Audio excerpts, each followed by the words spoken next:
Hi friends, welcome to my channel. 2 பொருள் மட்டும் வச்சு ஹெல்த்தியான தோசை சொல்லலாம் வாங்க. அது கேழ்வரகு மாவு 1 கப்பு, முடக்கட்டான் கீரை காஞ்சதை எடுத்து வச்சுருக்கேன். நான் மிக்சியில் போட்டு கீரை, மாவு, உப்பு, தண்ணி விட்டு நல்லா நைஸாக அரைச்சிக்கலாம்.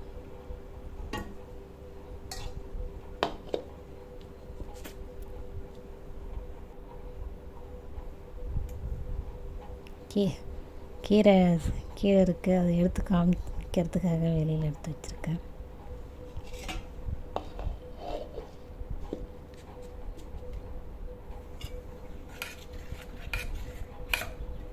கீரை மட்டும் அரைச்சா போதும், இருந்தால் எல்லாம் கலக்க எல்லாத்தையும் போட்டு அரைச்சிட்டா கலக்க வேண்டிய ஈஸியாக கலந்துருன்னதுக்கு மிக்சியில் போட்டு எல்லாம் சேர்த்து அரைச்சி வச்சுருக்கேன்.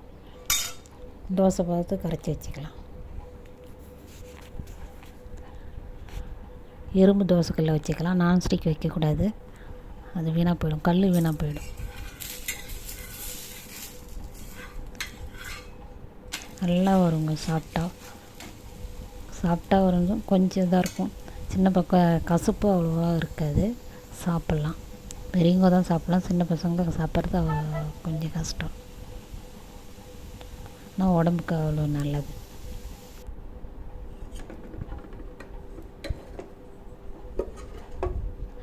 நம்ம இஷ்டம், நாங்கள் கூட குறைச்சி போட்டுக்கலாம். கீரை கொஞ்சம் அதிகமாக வேணும்னா அதிகமாக போட்டுக்கலாம், கம்மியாக வேணும்னா கம்மியாக போட்டுக்கலாம். கொஞ்சம் நிறைய போட்டோன்னா கொஞ்சம் கசப்பு அதிகமாக இருக்கும், கம்மியாக போட்டால் கொஞ்சம் கம்மியாக. நான் போட்ட அளவுக்கு அது நான் காஞ்சது காமிச்சிருக்கேன். அது பச்சையாக இருந்தால் நல்லா ஒரு கைப்பிடி அளவு இருக்கும். அது 1 கப் மாவுக்கு 3 தோசை வரும், ஒருத்தவங்களுக்கு போதும்.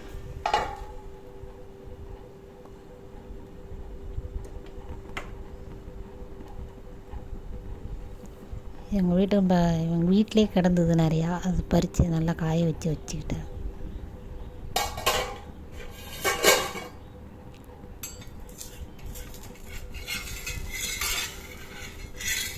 கல் நல்லா காஞ்சி போச்சு, அடியில் கொஞ்சம் அடி பிடிச்சி.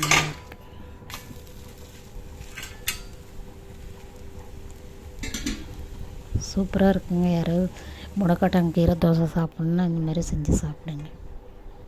எனக்கு 3 தோசை வந்தது அந்த மாவுக்கு. வாங்க சாப்பிட்லாம்.